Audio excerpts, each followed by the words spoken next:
DJ Ferris. It's Chicago, nigga. It's the real one. Hit me. Only one is pulling shit the fuck up. Let's get sports talk. Bucs and Bears. And Shefty, I'm back with you here. Brady's supporting cast is banged up. Take us through some of the injuries.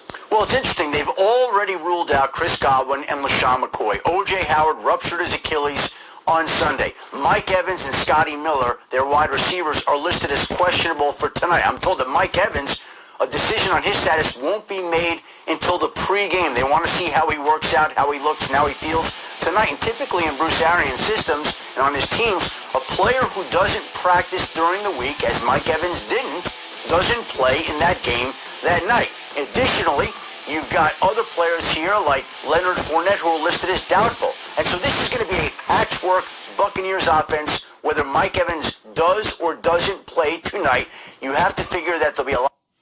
That's how you know it's going to be next man up on his team for this game tonight.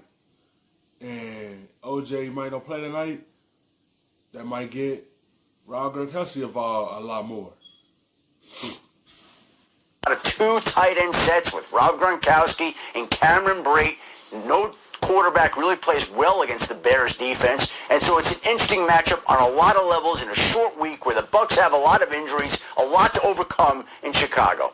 Yeah, I'm playing against a good Bears defense, as you mentioned. Let me get the guys back in here. It's a big game between two NFC contenders. People not taking the Bears that seriously, but they are 3-1 as we sit here. So let me give you each a chance to give me the storyline you're looking for most closely tonight. Lewis, I'll start with you. What do you have your eye on tonight, Bucs and Bears?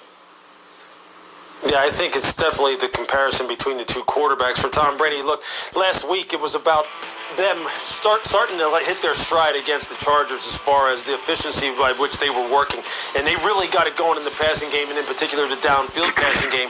But if two of the primary components of that game led by Mike Evans aren't available to play, and then you have O.J. Howard who was done for the season, if those guys are not able to play tonight, then that calls into question just how efficient they're going to look. For Chicago, it's going to be about Nick Foles. It's going to be about the move that Matt Nagy made away from Mitch Trubisky to Nick. Nick's going to have to rebound from a tough performance against the Indianapolis Colts, where that defense in Indianapolis is looking pretty good too. They need to kind of show that, look, this was the right move, which I believe it was, to move from Mitch to Nick. Y'all saying it's the right move, but he struggled against the Colts. So it's going to be determined if it's just the right move tonight. Well, he played against Tampa Bay. They have a pretty good defense. They haven't showed up this year as much, but their defense is pretty good. So you can't have the same outing that he had against Indiana. He had to come in and show them there was the right move to move on from Mr. Trubisky into him.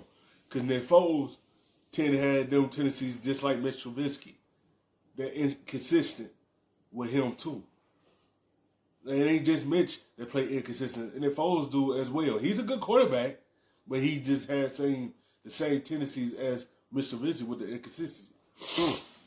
And he needs to put together a strong performance here on a short week and kind of get back on track like he looked late in the game against Atlanta. Dominic, what do you have your eye on tonight?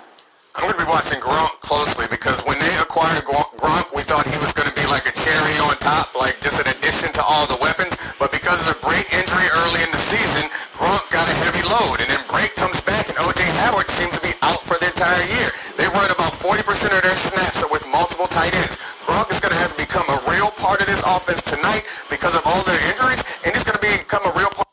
You know why Gronk is really haven't shown up this year? He's been out the whole year. And he's still trying to find his footing in his offense. He's still trying to get back into football form. A whole year is tend to mess with a player. He have to tend to take those steps and get back into his rhythm. Once Tom Brady connect again on the football field, and you're going to see the confidence coming back to Rob Gronkowski. You're going to see the difference that he's going to bring. He's still trying to find his footing with them.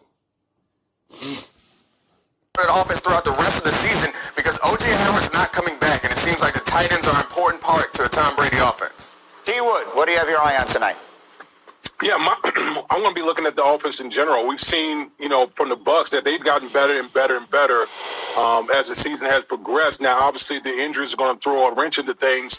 But if you look at Tom Brady, last week, this is a guy who threw 5 touchdowns to 5 different receivers, finished the second half of the game with a perfect quarterback rating. So it seems like Tom Brady is getting into a groove.